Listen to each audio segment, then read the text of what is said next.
හෙට සර්ගේ බර්ත්ඩේ එකට දෙන්න මම පොඩි ප්‍රසන්ට් එකක් ගත්තා.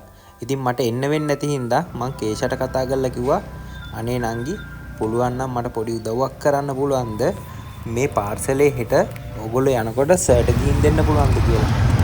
ඉතින් කේෂ හිටියේ ඒගොල්ලන්ගේ හොස්ටල් එකේ. මම කේෂට කතා කරාම එයා හොස්ටල් එකේ සිකියුරිටි අංකල්ට ගෙනල්ලා මේ පාර්සලේ තියලා යන්න අයියේ කියලා කිව්වා. ඉතින් මම යන ගමන් වීඩියෝ එකක් කරන්න හිතුණා මම යන විදිය ඕගොල්ලන්ට පෙන්නන්න. ඉතින් මං කොහේ ගියත් ආතල් ගන්න චරිතයක්. මේ වීඩියෝ එක ගන්න හිතුනේ මට මේක යන ගමන් පොඩ්ඩක් ස්පීඩ් කරලා බයික් එකේ මීටරේට අල්ලලා තමයි මට මේ වීඩියෝ එක ගන්න ඕමනා වුනේ. ඒත් මගේ අතින් ටච් වෙලා තින්නේ ස්ලෝ මෝෂන්. ඉතින් බලන්නකෝ. වීඩියෝ එක ස්ලෝ වෙලා පෙවුනට ඒක 52කට වේගෙන් යනවා. මේකනේ මම මේක වීඩියෝ කර කර ඉන්න වෙලාවේ මම මේකේ ෆෝන් එක දිහා බලන් හිටියේ නැහැ. මම පාර දිහා තමයි බලන් හිටියේ. දන්නවනම් මේක ස්ලෝ මෝෂන් එකක් කියලා මේක කට් කරලා ආයෙ අලුතෙන් ගන්නවා. කමන්නේ නැහැ. ඔහොම යන්කෝ.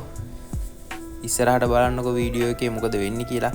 කොහොම හරි ඔහොම යන ගමන් මම එක පාරටම රාජගිරියෙන් හැරිලා කේෂලගේ හොස්ටල් එකට යන පාරේ හැරිලා ගියා. ඉතින් ඔහොම යනකොට මම ඒ පැත්තට කලින් දෙතුන් වතාවක් ඇවිල්ලා තිනවා. පාර අමතක වෙලා මට පොඩ්ඩක් හැරිලා වෙන පාරක චුට්ටක් යන්න වුණා. ඉතින් ඊට පස්සේ මේ මම බලනකොට මේ මගුලේ අනේ ස්ටෝරේජ් ෆුල් වෙලා තිබුණානේ. ඊට පස්සේ මම තියෙන වීඩියෝස් දෙක තුනක් ඩිලීට් කරලා ආයෙ අලුතෙන් වීඩියෝ එකක් ගත්තා. ඉතින් ඔහොම යනකොට මේ අන්න ඔතෙන්දි තමයි මට වැරදුනේ. මම ඉතින් බයික් එක හරවගෙන ආයෙ යන්න ගත්තා. යනකොට ඔය ඉන්නේ හොස්ටල් එකට යන පොඩි නංගිලා. ඉතින් ඔහොම වීඩියෝ එකත් ඔන් කරගෙන යනකොට මම බයෙන් ගියේ වීඩියෝ ඔන් කළා මේ කෙල්ලොන්ගේ හොස්ටල් අස්සේ මොනවද කරන්නේ කියලා කවුරු හරි ඇහුවොත් මේ වීඩියෝ එකක් ගන්නෙ මොකද කියලා ඇහුවොත් කේස් එකක් ඇයි කියලා මම හිතුවා. ඉතින් මේ මෙන්න මෙතන මං පාර්සලෙත් හිමීට අතට අරගෙන සිකියුරිටි අංකල් ගාවට ගියා. අංකල් මේ කේෂට දෙන්න පුළුවන්ද? කේෂට? ඔව් දන්නවද කේෂ? නෑ දන්නේ නම කෝල්ලා දීලා කියනවා. ඒක උදේට ගන්නම් කිව්වා. එහෙමද? ඔව් මම ඔයාලට මේ එයාගේ ෆොටෝ එකක් පෙන්නන්නද? ඔව්.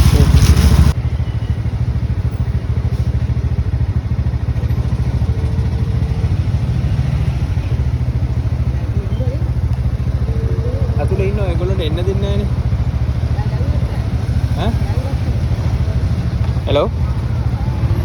නංගි මම දුන්නා මේකේ අර සිකියුරිටි අංකල්ට. මේ ඔයාට ඇවිල්ලා ගන්න කිව්වා. දැන් ගන්න පුළුවන් කියලා කිව්වා ඇතුළට එන්න පුළුවන් කිව්වනේ. ඔව්. හරි මං හරි තියනවා. thank you. මම ඔයාලට කෝල් එකක් දෙන්නම් කොහොමද? ඊට පස්සේ මම සිකියුරිටි අංකල්ට එක පාර දීලා කේෂටත් කෝල් එකක් දීලා එතනින් යන්න ගියා. ඊට කලින් ඒ කියන්නේ මම සිකියුරිටි අංකල්ට කේෂයේ ෆොටෝ එකක් පෙන්නලා තමයි එතනින් යන්න ගියේ. යනකොට මට හිතුණා අර ගන්න බැරි වෙච්ච වීඩියෝ එක අර ගන්න ඕන කියලා. ආතල්ලයක් ගන්න ඕනේ කියලා. දැන් බලමුකෝ ඒක. ඊට පස්සේ මම මේ ආතල් එක අරගෙන එහෙමම පරිස්සමින් ගෙදර ගියා. අපි ඉතින් ආයේ දවසක හම්බෙමුකෝ. හැමෝටම බුදු සරණයි. ජය වේවා කට්ටියට. පරිස්සමින් ඉන්න.